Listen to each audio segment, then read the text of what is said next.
হুজুর আমি আমার জীবনে 9টা মেয়েকে বাড়ি থেকে পালিয়ে নিয়ে এসে বন্ধুদের সাথে বিয়ে দিয়েছি, কারণ তাদের মধ্যে হারাম সম্পর্ক ছিল এবং তাদের পরিবারের কেউ তাদেরকে বিয়ে দিতে রাজি ছিল না। মেয়েগুলোর অন্য জায়গায় বিয়ে দিচ্ছিল, এই জন্য পালিয়ে নিয়ে এসে বন্ধুদের সাথে বিয়ে দিয়েছি। এতে কি আমি পাপ করে ফেলেছি? আচ্ছা রাগ করবা না, এটা আপনাদেরকে কে দিয়েছে? যুবকরা দিয়েছে এটা? আচ্ছা যুবকরা দিয়েছে। মহান ব্যক্তি মনে হয় এখানে উপস্থিত রয়েছেন।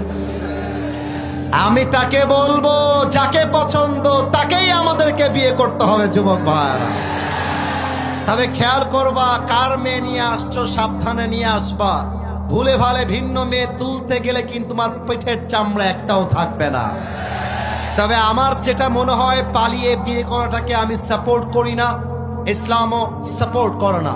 তবে যারা পালিয়ে বিয়ে করে এরা সাদে সাদে পালিয়ে বিয়ে করে না, আরে দেয়ালে পিঠ ঠেকলে মানুষ পালিয়ে বিয়ে করতে বাধ্য হয়।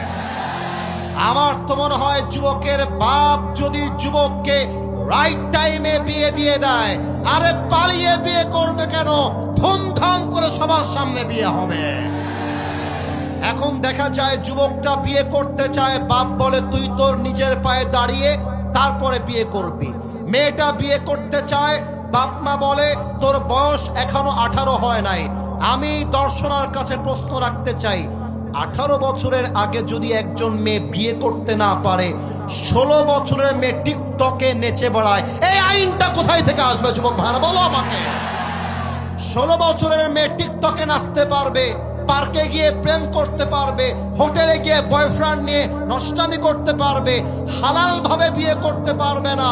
এটা প্রমাণ হয়ে যাচ্ছে পার্লামেন্ট চলছে আল কোরআন দিয়ে নয়, পার্লামেন্ট চলছে পশ্চিমা আমেরিকার সভ্যতা দিয়ে। যুবক ভাইরা আমার, আল্লাহ যুবকদেরকে হালাল ভাবে বিয়ে করার তৌফিক দান করে পড়েন সবাই আমিন।